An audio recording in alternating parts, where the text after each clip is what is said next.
We spend so much time preparing for the arrival of our visions. We write them down, we make them plain, we educate ourselves, and we step out with intention. But we rarely discuss the quiet shock of the pivot point. What happens when you do your part? You protect your peace. You wait expectantly. And the answer that comes back is a definite, unyielding no.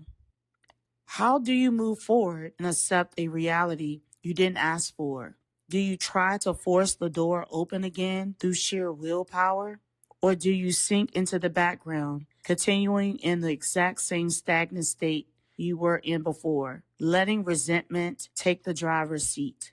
How you look at a no changes the entire trajectory of what you build next. Do you look at it as an absolute defeat?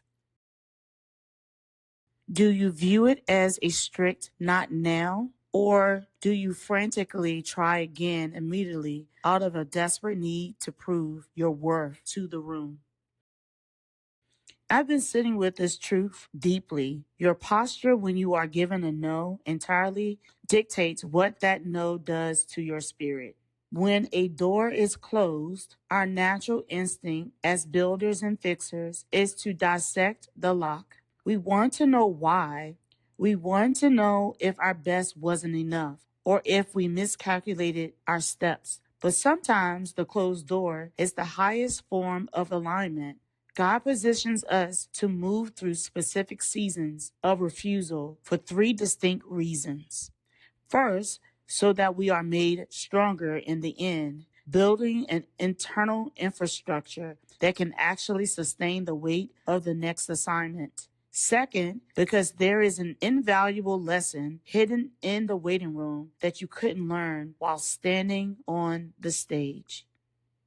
And third, we have to be honest enough with ourselves to admit when we have entered into a space that was never designed for us to begin with.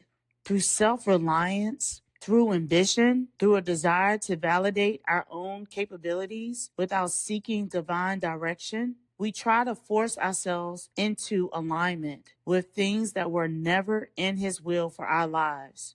We mistake an open door for a right assignment. But then there are times where it isn't complex at all.